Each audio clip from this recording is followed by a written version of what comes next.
क्या सिर्फ एक परीक्षा को सुरक्षित बनाने के लिए पूरे देश में एक सोशल मीडिया प्लेटफॉर्म को बंद कर देना सही है? 21 जून को होने वाली नीट यूजी री एग्जाम से पहले केंद्र सरकार ने टेलीग्राम पर रोक लगा दी है। सरकार का दावा है कि इससे पेपर लीक और फर्जीवाड़े पर लगाम लगेगी। लेकिन सबसे बड़ा सवाल यह है कि क्या टेलीग्राम ही पूरे घोटाले की जड़ है?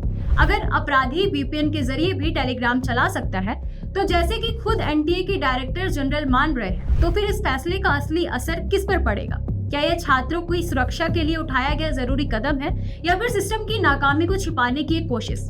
आज इस एक्सप्लेनर में हम समझेंगे कि आखिर टेलीग्राम पर बैन क्यों लगाया गया, सरकार इसके पीछे क्या तर्क दे रही है और इस फैसले पर उठ रहे सवाल कितने जायज हैं। एनटीए के डीजी अभिषेक सिंह के मुताबिक टेलीग्राम पर चल रहे कथित पेपर लीक और ठगी के नेटवर्क छात्रों को निशाना बना रहे थे।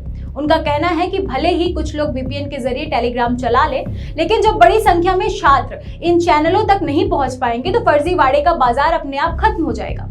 सरकार का तर्क है कि 37 दिनों के भीतर दोबारा नीट परीक्षा आयोजित करना एक बड़ी चुनौती थी, इसीलिए किसी भी तरह का जोखिम नहीं लिया जा सकता था। इसके लिए गृह मंत्रालय, राज्य पुलिस, पैरामिलिट्री फोर्स, डाक विभाग और यहाँ तक कि भारतीय वायुसेना की भी मदद ली गई। To the actual question papers, which are completely safe, completely secure.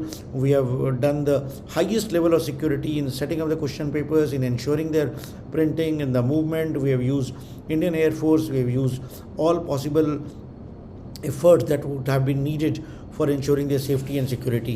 The entire machinery of the state, whether it's the state governments, whether it's the paramilitary, whether it's the government of India, has been mobilized to ensure the question papers are protected. In no ways anybody can have access to the question papers before 21st of June 2 p.m.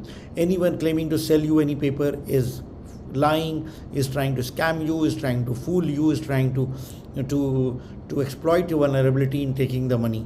सवाल जो उठ रहे हैं, अगर Telegram पर रोक ही समाधान है तो पेपर लीक करने वाले गिरोहों के खिलाफ पहले कार्रवाई क्यों नहीं हुई? जब खुद एनटीए मान रहा है कि वीपीएन के जरिए टेलीग्राम इस्तेमाल किया जा सकता है, तो क्या यह कदम वास्तव में अपराधियों को रोकेगा या सिर्फ आम छात्रों को प्रभावित करेगा? क्या किसी प्लेटफॉर्म को ब्लॉक करना समस्या का स्थायी समाधान है या परीक्षा प्रणाली को ज्यादा सुरक्षित बनाने की जरूरत है? अगर हर परीक्षा से पहले किसी ऐप या प्लेटफॉर्म पर प्रतिबंध लगाना पड़े, तो क्या यह हमारी परीक्षा व्यवस्था की कमजोरी नहीं दर्शाता? सरकार का कहना है कि यह फैसला 22 लाख से ज्यादा छात्रों के भविष्य की सुरक्षा के लिए लिया गया है।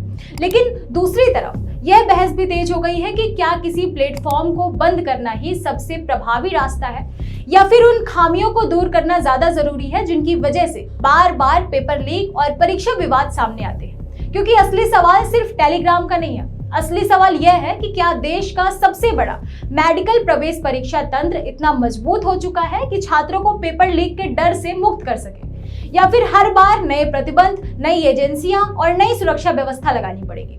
आप इस फैसले को कैसे देखते हैं? क्या टेलीग्राम पर रोक सही कदम है या मूल समस्या से ध्यान भटकाने की कोशिश? अपनी राय हमें कमेंट करके जरूर बताइए। देखते रहिए बिंदु फर्स्ट। धन्यवाद।